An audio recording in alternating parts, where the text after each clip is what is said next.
Shalom dan selamat pagi Bapak Ibu Saudara yang dikasihi Tuhan. Saya percaya bahwa hari ini hari yang luar biasa. Kita adalah umat-umat pilihan Allah yang luar biasa. Mari kita hampiri tahta Tuhan. Kita minta penyertaan Tuhan pagi hari ini buat hidup kita. Apapun kondisi kita mau jujur di hadapan Tuhan. Kami bawa ucapan syukur kami kepadamu Tuhan pagi hari ini. Apapun kondisi kami Tuhan, Engkau Allah yang layak diandalkan. Engkau adalah Allah yang layak Tuhan disembah. Oh haleluya Jesus, amin. Terima kasih Tuhan. Ku bawa kepadamu Tuhan, persembahanku ini. Ku ingin Engkau menerima korban syukurku melalui pujian.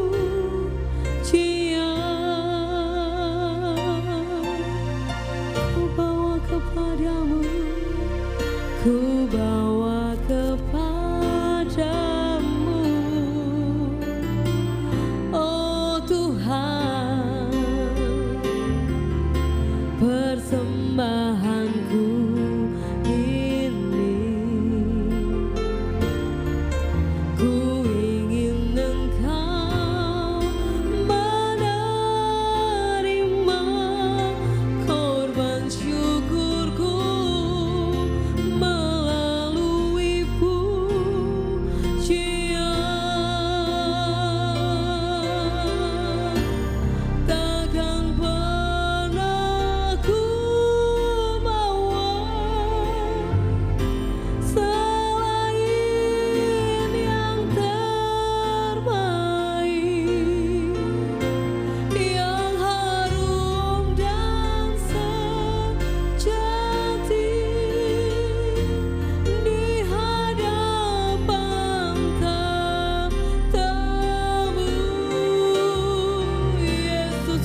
Terima kasih Tuhan.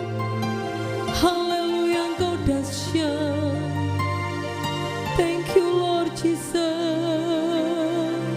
Haleluya.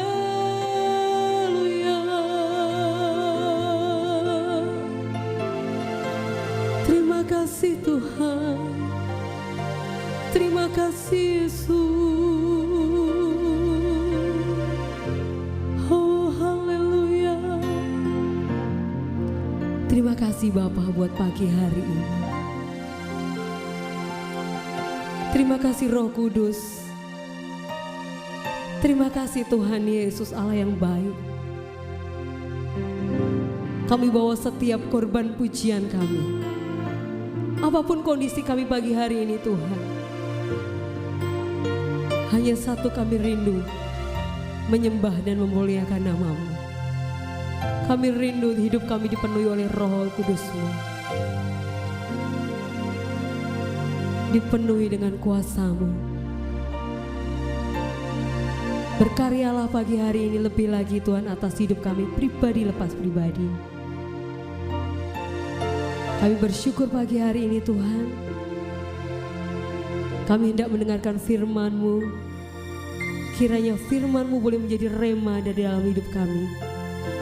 Dan kami boleh menjadi pelaku-pelaku firman-Mu. Memberkati hamba-Mu yang mau menyampaikannya. Kiranya hanya Engkau Tuhan yang berbicara atas hidup kami. Hanya di dalam nama Tuhan Yesus Kristus kami serahkan firman-Mu. Haleluya. Amin. Shalom Bapak Ibu Saudara terkasih dalam Tuhan Yesus Kristus. Saya ucapkan selamat pagi. Kembali berjumpa dengan saya di dalam sesi ibadah doa pagi secara online. Puji nama Tuhan, di bulan September ini dengan tema adalah hati hamba. Ya, oleh sebab itu kita akan sama-sama buka kebenaran firman Tuhan di dalam Filipi pasal 2 ayat ke-5 sampai dengan ayat yang ke-8. Filipi pasal 2 ayat ke-5 sampai dengan ayat yang ke-8. Akan saya bacakan bagi Bapak Ibu Saudara. Hendaklah kamu dalam hidupmu bersama menaruh pikiran dan perasaan yang terdapat juga dalam Kristus Yesus, yang walaupun dalam rupa Allah tidak menganggap kesetaraan dengan Allah itu sebagai milik yang harus dipertahankan, melainkan telah mengosongkan dirinya dan mengambil rupa seorang hamba dan menjadi sama dengan manusia. Dan dalam keadaan sebagai manusia, ia telah merendahkan dirinya dan taat sampai mati, bahkan sampai mati di kayu salib. Demikian firman Tuhan.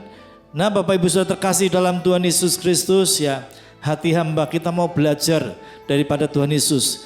Tuhan Yesus sendiri memberikan sebuah contoh, memberikan sebuah keteladanan bagi setiap kita orang-orang percaya, agar kita semua boleh memiliki hati hamba. Ya, dikatakan dalam ayat yang ke-7, ya, melainkan telah mengosongkan dirinya sendiri dan mengambil rupa seorang hamba dan menjadi sama dengan manusia. Ya, dikatakan oleh firman Tuhan, Tuhan Yesus telah mengosongkan dirinya. Ini di dalam bahasa aslinya Perjanjian Baru, bahasa Yunani adalah kenosis, yang artinya ya tidak menganggap kesetaraan dengan Allah itu sebagai milik yang harus dipertahankan. Dia melepaskan ketuhanannya walaupun dia tetap Tuhan 100%. Dia tidak menganggap dirinya Tuhan Sang Pencipta langit dan bumi, tetapi dia telah datang sebagai manusia. Bahkan tidak cukup menjadi manusia saja, ya, mengambil rupa seorang hamba.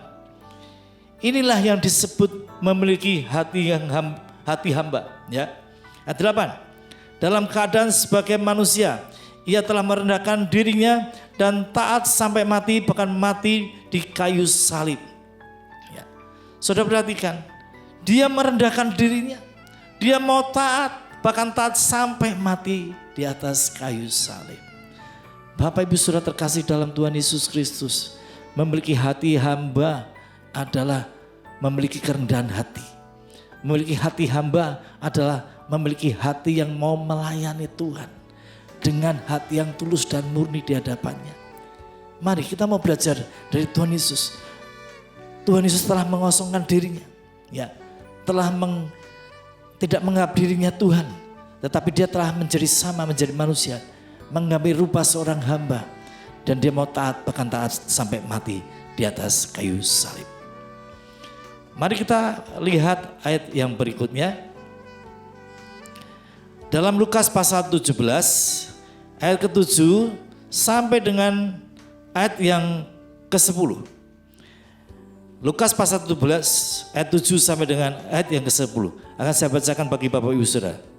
Siapa di antara kamu yang mempunyai seorang hamba yang membajak atau mengembalakan ternak baginya akan berkata kepada hamba itu setelah ia pulang dari ladang, mari segera makan. Bukankah sebaliknya ia akan berkata kepada hamba itu, sediakanlah makananku, ikatlah pinggangmu dan layanilah aku sampai selesai aku makan dan minum, dan sudah itu engkau boleh makan dan minum. Adakah ia berterima kasih kepada hamba itu karena hamba itu telah melakukan apa yang ditugasnya kepadanya? Demikian juga kamu, apabila kamu telah melakukan segala sesuatu yang ditugaskan kepadamu, hendaklah kamu berkata, kami adalah hamba-hamba yang tidak berguna. Kami hanya melakukan apa yang harus kami lakukan. Nah, saudara kita kasih dalam Tuhan Yesus Kristus, yang kedua ini kita belajar ya, bahwa memiliki hati hamba itu artinya kita juga mau melakukan segala sesuatu yang Tuhan perintahkan kepada kita. Ya. Apapun yang Tuhan perintahkan, apapun tugas yang Tuhan berikan dalam hidup kita, kita mau taat kepada Tuhan. Secara total kita mau berserah kepada Tuhan. Ya. Inilah yang disebut memiliki hati hamba. Kalau kita melayani sebagai seorang pengkhotbah, seorang pemain musik, seorang worship leader, ya, dalam keadaan apapun juga, ya, kalau Tuhan perintahkan melayani, ya, kita harus taat. Tidak peduli Bapak Ibu Saudara, mungkin hari itu engkau sedang punya masalah yang besar. Ya, tidak peduli mungkin hari itu engkau sedang mengalami pergumulan yang berat, rasanya bad mood, ya, perasaan ini betul-betul nggak enak, ada rasa sakit, kecewa, sehingga saudara beralasan untuk tidak melayani Tuhan. Ya. Nah, firman Tuhan katakan sebagai hamba kita harus taat. Disuruh apapun juga yang namanya hamba kita harus melakukannya. Bahkan Bapak Ibu sudah terkasih dalam Tuhan Yesus, seorang hamba seringkali Tuhan perintahkan untuk kita minta maaf kepada orang lain. Walaupun saudara tidak salah. Ini loh, memiliki hati hamba, berani meminta maaf kepada orang lain sekalipun ya ada masalah, tetapi bukan saudara yang salah. Tapi ketika kita mau taat kepada Tuhan, kita mau memiliki hati hamba, mau merendahkan diri, kita belajar untuk kita taat kepada Tuhan. Ya, kalau Tuhan perintahkan kita untuk minta maaf kepada orang lain, sekalipun itu bukan salah kita, kita mau belajar mengampuni mereka, bahkan kita minta maaf dan mengakui kesalahan yang tidak kita lakukan. Inilah memiliki hati yang hamba. Ya, mau taat secara totalitas kepada Tuhan, belajar merendahkan diri di hadapan Tuhan, melakukan semua apa yang Tuhan perintahkan kepada setiap kita. Bahkan saya mau sampaikan, memiliki hati hamba itu bukan cuma di kulit luarnya saja. Ya, kita berkata shalom Bapak Ibu Saudara, saudara bisa membukakan badan, apa kabar, puji nama Tuhan, selamat datang Bapak Ibu, ya Anda menundukkan, ya secara tubuh Anda melakukan seperti itu, ya itu tidak salah Bapak Ibu, ya bahkan itu harus kita lakukan, ya. Namun yang Tuhan inginkan bukan cuma secara lahiriah saja. Kita seakan-akan kita ini rendah hati. Kita seakan-akan punya hati hamba. Shalom Bapak Ibu, ya. Selamat pagi, selamat berjumpa, ya. Saudara membukakan badan menghormati orang lain. Ya, itu bagus, ya. Itu perlu kita lakukan, tetapi ingat, ya. Hati hamba, ya, yang terpenting adalah di dalam hati kita, ya. Dan tentu saja di luar akan mengikuti apa yang ada di dalam hati kita. Mari miliki hati hamba seperti Tuhan Yesus telah meneladani kita, ya, mengosongkan diri, mengambil pas sebagai hamba dan merendahkan diri, bahkan taat sampai mati di atas kayu salib. Puji nama Tuhan, saya kira percaya bahwa berkat firman Tuhan boleh menjadi berkat bagi semua orang dimanapun engkau mengikuti ibadah online, doa pagi secara online. Saya percaya bahwa ketika kita membuka fajar dengan terlebih dahulu untuk memuji menyembah Tuhan, masuk dalam hadirat Tuhan, dan kita juga mau merenungkan kebenaran firman Tuhan, maka saya kira percaya sepanjang hari ini kita akan hidup dalam pimpinan Roh Kudus, dan apapun yang kita lakukan Tuhan akan buat berhasil. Tuhan akan memberkati kita. Amin. Tuhan Yesus memberkati. Selamat pagi.